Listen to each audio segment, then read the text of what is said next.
So, Violet Evergarden. Violet Evergarden is an anime that made its rounds over the past year, I believe, through promotional videos and through Kyoto Animation. Kyoto Animation.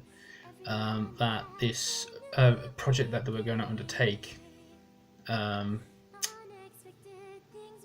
was a very big deal. It was going to take a long time for it to come to fruition, and the fact that they did promotional footage a year in advance before even being able to air this series, it made the anime community believe this is an incredibly huge deal. So the better part of about the past 6 months or so, just before Comic-Con in October, Violet Evergarden started to make the rounds again in the community, primarily at least here in the UK because of it being premiered at London Comic Con with the screenings for those that managed to go down and go see them, which were incredibly lucky to go see Violet Evergarden on the big screen. For any of you that have seen the promotional footage, or if you are watching now and you've already gone and seen the episode, you know how incredible, how gorgeous KyoAni makes Violet Evergarden out to be. It looks absolutely phenomenal, and seeing it on the big screen must be unfathomably gorgeous. Fortunately, I didn't make it down to London Comic Con because it cost me too much to get to London for a single day trip, unfortunately. So, Violet Evergarden, first impressions on Netflix. It is available on Netflix. I understand it will be streaming every week on a Thursday. I don't believe the episode count has been decided upon yet or released officially. Honestly, I anticipating it being 12 episodes. I understand it's based on a manga, and I don't believe the manga is very long. I don't think. I'll have to check that up. Anything I talk about here is based off the single episode that I have seen. I haven't done any searching into the background of the history of the manga or anything like that. I don't even think it's available as an English translation just yet, although you can probably guarantee it will be eventually. So Violet Evergarden, licensed by Anime Limited, will be making a UK release here. I'm looking forward to it, incredibly so much so, even after just watching the first episode. The first episode is fantastic. If you haven't seen it for whatever reason, just go watch it. Literally, if you have a Netflix account, just go watch it. Join in on the hype. And if you're not an anime fan, I wonder how you would got here.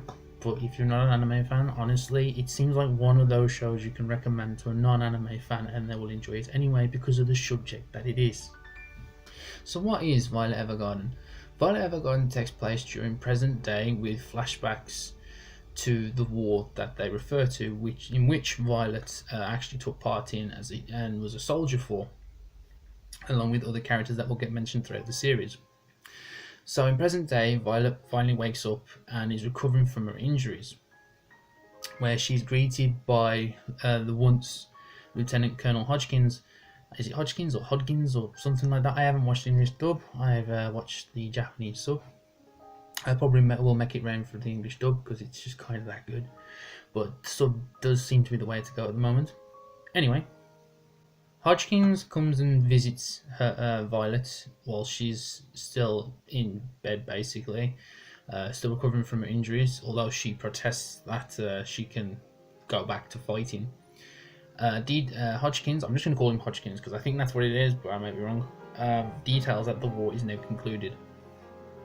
And Violet is basically this battle-hardened warrior that knows nothing but war. And she proclaims that there's no place for her without war, and if her duty is done and through with, that she should just be discarded, that she has no further place, no further meaning in this world. And as we can obviously begin to understand that that's what she believes, because she's not known anything else. All she's known is blood and war. Because of this, she doesn't know anything outside of war, outside of turmoil. She doesn't know the outside world and what's capable, what she can do to become fulfilled. And Hodgkins takes it under his basically he basically believes it's his responsibility to, I say, sort of rehabilitate her, so to say. He gives her a purpose. He gives her a place to stay. I want to say kind of like foster parents or something like that, someone that can take care of her as she adapts to this new meaning of life for her, where a gun isn't in her hand. The gun isn't the tool that she's going to be using to carry out her tasks, you know? And even despite this new chance at life, she doesn't want it. She needs purpose. She needs something to do. So Hodgkins, after the war, has this company. He makes this business and basically employs her to give her this purpose, at least for the time being. Because as we experience towards the end of the episode, being tormented by all these memories and whatnot that she has, these are incredibly special people to her, and they have meaning to her. And we can already see that when Hodgkins comes around to visit her, she immediately resorts to kind of military command kind of thing. She doesn't have a normal way of greeting people because she just doesn't know how to. There's always that formality. And to her, despite the war or not, at least to begin with, it always is about authority. And because it was always about authority, she never had any personal wishes for herself. She never really stood out of line or anything like that. We can pretty much guarantee we can see that she was very much an obedient soldier, because she never steps out of line. She takes everything at face value, and it's something she has to adapt to and learn that that's not the case anymore. So we can already see how much we can get attached to this character, just how she just learns to adapt to everyday life that we see it. You know, we don't take things at literal face value, and if things don't go the way we want them to, we make them work. And she takes everything literally at face value, and anything otherwise is unacceptable. But as we experience towards the end of the first episode, she comes to make her own selfish demand. And that's how we can start to see this character grow. She wants something. She went from a character at the beginning of the episode wanting to be disposed of. She had no longer any purpose to continue living now that the war was over. Hodgkins basically gave her this purpose to live and kind of basically discover what it is she wants out of this life. So this is your verbal warning.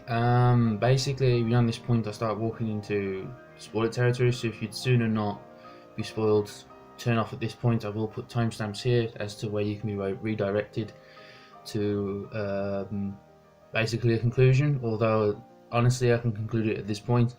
Violet Evergarden is really worth watching, so you may as well just stop if you haven't already and just go watch the episode and then come back if you so wish desire to hear my opinion. So your verbal warning begins now. And at the end of the episode, she's able to determine what she wants. She makes this selfish demand to learn the last words that she couldn't understand from this person she deemed so highly and cared so much about, to want to understand the words of "I love you." Violet Evergarden is suggested as a story for those that are unbeknownst to love, because the subject of love is easily an incomprehensible subject. Simply put, love is a very difficult subject. On the emphasis that we express it in many different ways, to the point that someone who doesn't understand the words or the very feeling that she very well does feel can't even begin to understand, or how she should react to it. And honestly, we can't expect it to. We all have that experience in life where we have a feeling where we don't know how to react to something, and how we react to it is all genuinely unknown. And whether or not we embrace the unknown or detract and hide from it, this is what we get to establish with Violet. How she either embraces or disregards what she's about to learn. And as a result, we get to see how this emotionless, selfless soldier begins to understand the world around her, the new values in life, and basically the very value of her own life, the things that she's yet to come to experience and enjoy. That said, I honestly believe Violet Evergarden will be an emotional roller coaster. Guaranteed, this is one episode, but given its hype, its animation presentation, because it looks absolutely stunning. Stunning is an understatement. It absolutely looks phenomenal. In the visual department, is completely knocked out the park. Story-wise, it seems like we're going to get this very emotional, albeit slice of life, as you know, obviously Violet is now adapting to her new life. But we're going to be able to see the kind of effects that war have on people. You know, these aren't, despite the fact coming from war, these are forever changed people. War will always be a part of them. War will never leave them. And given that, honestly, I expect to see flashbacks from the war, as they really do impact the lives of people today and how they actually cope with their life.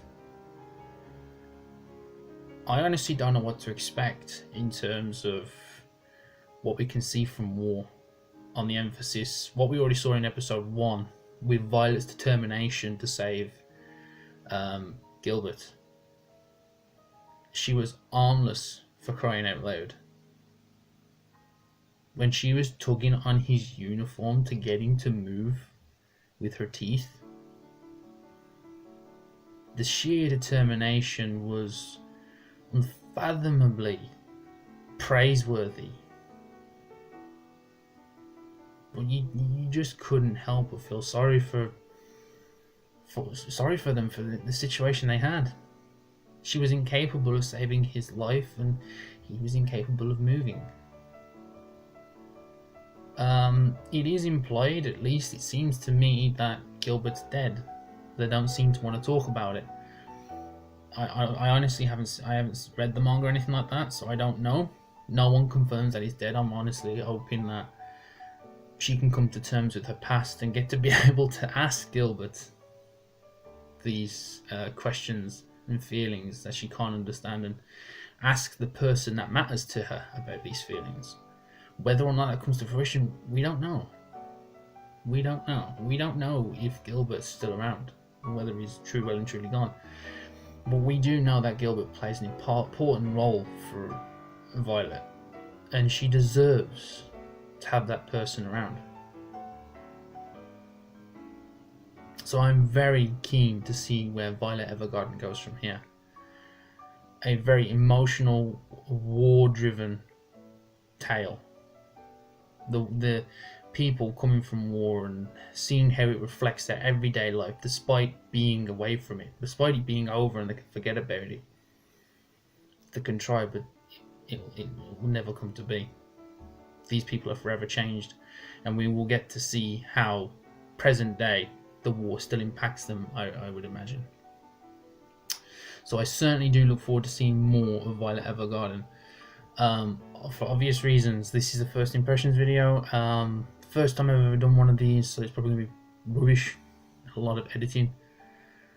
But honestly guys, this is going to be an anime to keep up to date with, to enjoy, to remember. I honestly do not believe that this will be an anime that will have one of those first grade episodes and then just drop off a couple episodes in.